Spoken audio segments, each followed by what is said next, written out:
waaw xam naa li gën a fës ci yéenekaay yi ñu tànn tey dañ koy tàmbaleek rek yéenekaay bi nga xam ne moom mooy Sud Quotidien moom nag daa fësal ci xëtam bu njëkk li nga xam ne nag moom mooy relance bi nga xam ne kon en tout cas gën a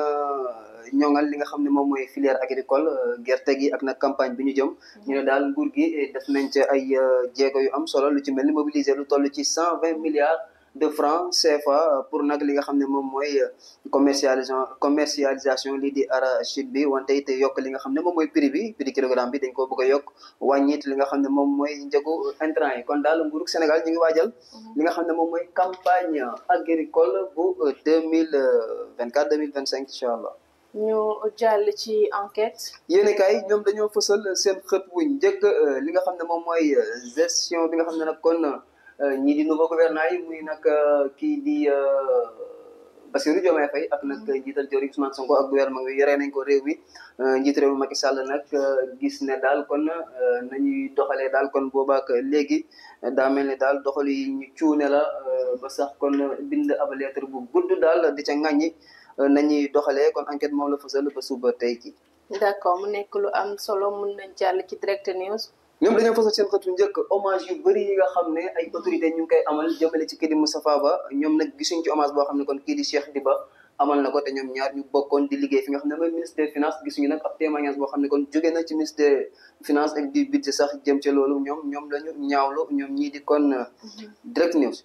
ñu jàll ci Walf Quotidien dañoo ñëwaat ci li nga xam ne daal mooy ay révélation yoo xam ne kon Ousmane Sonko dina faral di ko def ci li nga xam ne moom mooy campagne bi te muy nag ay révélation yoo xam ne fi ñu ko déggee rek da ngay gis loxo dina dar gémmiñ ndax nag rëyaayu yooyu la révélation wante dikkaat nañ ci li nga xam ne moom mooy absence su Macky Sall ci tête de liste bi ak nag faible mobilisation bi nga xam ne nemmeeku nañ ko ci lii di coalition takku wàllu ba sax ñu ne seenu campagne daal booy xool taxu koo demee noonu. ñu jàll ci Vox Pop. ñoom dañoo fësal seen xët bu njëkk li nga xam ne moom mooy nag ab pick-up ci ab caravane boo xam ne kon Pastef bu Touba ak Mbacké ñu ko doon amal ab pick-up nag kon bu këpp ba sax kon ab nit ñàkk ca bakkanam amit am ñoo xam ne kon am nañ ca ay gaañu muy na accident boo xam ne kon am na ci campagne électorale bi. d'accord mu nekk lu yéeme ñu jàll ci l'Observateur. ñoom dañoo fësal seen xët bu njëkk njiit réew mi Macky Sall ak nag ab lettre ñu ne bu mu jébal Sénégalais yi mu bind nag kon dessiné ko lii di Sénégalais yi te nag kon yëkk ca lu mel ni xamee ñi nga xam ne ñoom ñooy kon Bassirou Diomaye Faye ak it njiital jëwriñam Ousmane Sonko. ñu jàll ci L'As. yéen kaay ñoom dañoo fasal seen xët bu njëkk Barthélémy Dias muy tête de liste bu sàmm sa kàddu muy xamle nag ne ñoom bés bi ñu demee assemblée nationale li nga xam ne moom mooy criminalisation maanaam daal lii di mbirum góor jigéen kon. ñu tere ko fii ci Sénégal ba ku ko def sax ñu jàppee ne mbirum criminel nga def kon nee nañ bés bi ñu demee ci assemblée nationale kon. dinañu am taxawaay boobule def ko kon muy projet de loi. mu nekk lu am solo ñu jël ci lii quotidien. ñoom dañoo fësal seen xët njëkk Mamadou Moustapha Ba mi ñu doon wax léegi ñu ne nag 1965 kon ak 2024 muy 59 ans yoo xam ne kon dund na ko jóge na fi nag ñu woowee ko ab almaami des finances nekk na koo xam ne xam na bu baax a baax. li nga xam ne mooy mbirum finance ndax nag nañ at yu bëri en tout cas liggéey na ko ci li nga xam ne moom mooy mbirum secteur finance bu Sénégal. d'accord ñu yeesal suñuy ñu jàll ci Le Témoin. fësal seen xët bu njëkk accident bi ñu doon wax léegi ci cortège bu Pastef ñu ne nag fukki nit ak ñeent ñoo ci am ay gaañu am kenn ku ca ñàkk bakkanam wante it ñëwaat nañ ci Macky Sall ak nag ñu ne ak ragal daal bu ñu gis ci dellu seem fii ci Sénégal ñoom ñi nga xam ne kon ñoom ñooy waa journal Témoin.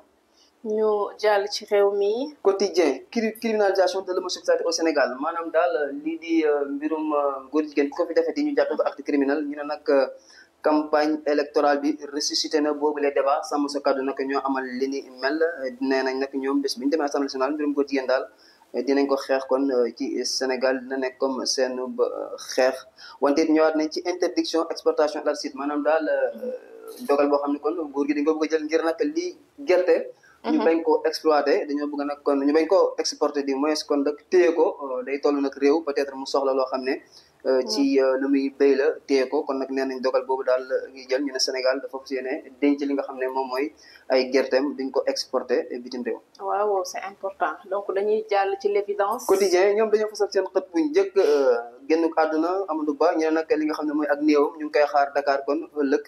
jeudi wante it ñëwaat nañ ci li nga xam ne moom mooy ay tendance donte nag du tendance yu officielle ay tendance yoo xam ne la ñu ngi koy ruumandaat ci suuf yoo xam ne ñu ngi joxe ne kon kii di Sonko ak Barth fi mu nekk nii ñoom ñoo gën a siiw ci mbir mi Amadou Ba dañoo gis ne dafa xaw a wàcc kii di Tahirou Sarr it di nationaliste bi gis nañ ne mu ngi gagné ay points ci bile campagne xam naa sax foofu lañ koy jeexalee muy journal l'évidence ci li gënoon fës xëtu yéene kay